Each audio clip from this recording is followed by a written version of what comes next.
For 47 years, the Islamic regime in Iran has led crowds in chanting, March bar Israel, March bar America. Mr. Iravani, do you want to translate these chants? Your leaders have been chanting it for years in public events, in your parliament. March bar Israel, March bar America. They mean death to Israel, death to America.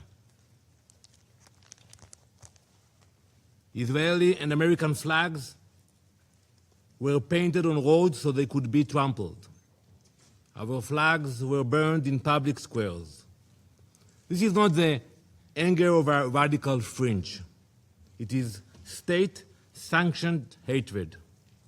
And while those March bar chants echoed, uranium was enriched, centrifuges span, missiles were built, facilities were buried deep underground.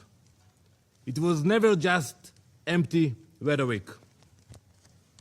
It was preparation for action. But today, alongside our ally, the United States, we act to stop it. Israel stands before you today having acted with the United States to confront and stop an existential threat before it became irreversible. The operation targets nuclear infrastructure, ballistic missile sites, the machinery of repression that fuels terror across our region. We did not act of impulse. We did not act of aggression. We acted out of necessity because the Iranian regime left no reasonable alternative. This joint effort will continue for as long as the threat remains. We thank President Trump and acknowledge the close cooperation between Israel and the US, which has brought the alliance between our countries to an all-time high in peace and in war. Let us be clear about what we are confronting. This regime has built nuclear weapons in blatant disregard of international law and UN resolutions. It has brutally murdered its own citizens and crushed dissent. It's happened now as we speak in cities in Iran. It has expanded missile arsenals and armed proxies across the region. It has openly declared its intention to erase Israel from the map. Now, as it faces consequences, it is launching missiles and drones across the region, endangering the UAE, where a Pakistani citizen, unfortunately, was killed. Jordan, Kuwait, Bahrain, Qatar, Iraq. As we speak, in the last hour, a rocket targeted the city of Tel Aviv. Civilians, they don't target military bases. Civilians struck a building in Tel Aviv. An innocent woman was killed and 21 people were injured. This is a regime that destabilizes wherever it reaches. It spreads violence outward while crushing freedom at home. It is not reacting. It is expanding. It is a machinery of radicalism that does not recognize borders. Mr. President, diplomacy was exhausted. Iran was required to stop enriching uranium, stop heavy water projects, stop developing nuclear-capable missiles, and allow full inspections. Iran did none of it. Instead, it fortified its nuclear facilities so we cannot get to them, accelerated missile production, and continued to fund terror. Since the last operation in the summer, they spent billions on their proxies. The resolutions were clear. The strategy was just as clear. Delay, delay, delay. but we will not be played. And it's simple what they were planning. They were building the means to corner us, to force an irreversible reality with our backs against the wall. That is not a future Israel will accept. No responsible nation should. This operation is guided by clear objectives: eliminate immediate threats, dismantle the nuclear program, destroy its ballistic missile production, neutralize naval threats, break the proxy network that destabilizes the region. The operation was carried out in order to protect the people of Israel within the framework of the ongoing armed conflict between Israel and Iran, in line with the UN Charter and in accordance with international law. Our forces stand ready to stop extremism armed with nuclear weapons. To the soldiers of the IDF, our boys and girls, my son, my daughter, we salute you. You stand like lions defending our people. An entire nation stands behind you. We have heard the condemnation from few member states, from the Secretary General, but we all know that escalation did not begin today. It began when Iran armed proxies and exported terror, expanded missiles and drones, advanced its nuclear program in violation of its commitments, turned on its own people, beating, imprisoning, executing. Where was the outrage of the UN? Where were the consequences?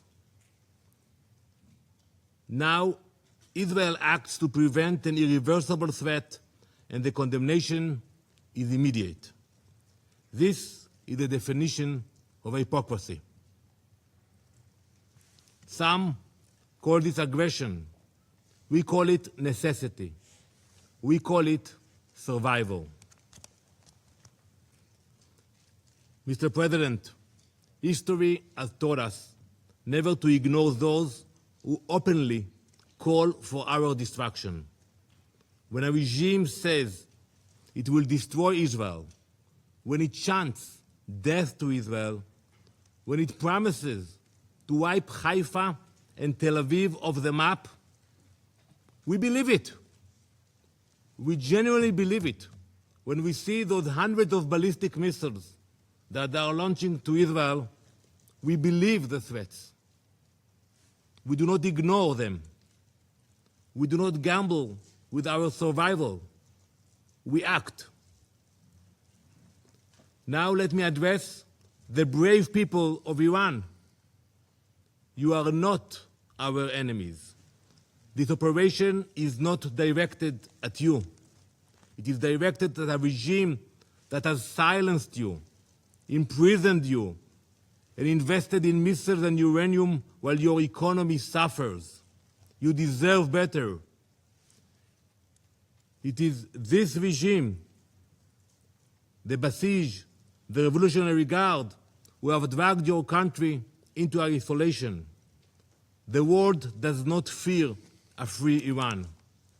It fears a radical regime armed with nuclear weapons and driven by extremism. Your future should not be defined by those who chant for death. As President Trump has said, the Iranian people deserve dignity, security, and the chance to shape their own destiny. We are thinking about you. You are seen. You are not alone. The future of Iran belongs to its people. We stand with you. Mr. President, this week, Jewish families all around the world celebrate Purim. Many Israelis will do so now in a bomb shelter. The story of Purim happened more than 2,500 years ago, in the same place, in ancient Persia. an evil minister by the name of Haman sought to wipe out the Jewish people. And it began with words, with chants. It became a decree. It could have become a genocide. But Queen Esther refused to remain silent. She stepped forward, she spoke up, she acted before it was too late. That is the lesson we learned. It is not only an ancient lesson, it is a modern one. Last week, I stood at the gates of Auschwitz with dozens of UN ambassadors. We stood in a place that shows what happens when radicalism and extremism grows and no one stops it in time. Before the Holocaust, some leaders, serious leaders, believed that they could calm aggression with concessions. They were completely wrong. Giving in did not stop evil. It strengthened it. Winston Churchill understood what Queen Esther understood long before him. When destruction is declared and weapons are being prepared and assembled, leaders must act, not later, now. Today, President Trump and Prime Minister Netanyahu understand that same lesson. For decades, the Iranian regime has built missiles, enriched uranium, armed proxies, and spread terror far beyond its borders. This regime is not only Israel's enemy. It is an enemy of stability, an enemy of every peace-loving nation. In this joint operation, Israel and the US are acting together, not because we see conflict, because we refuse to ignore declared destruction. We are stopping extremism before it becomes unstoppable. We will ensure that no radical regime armed with nuclear weapons and ballistic missiles can threaten our people or the entire world. Thank you, Mr. President.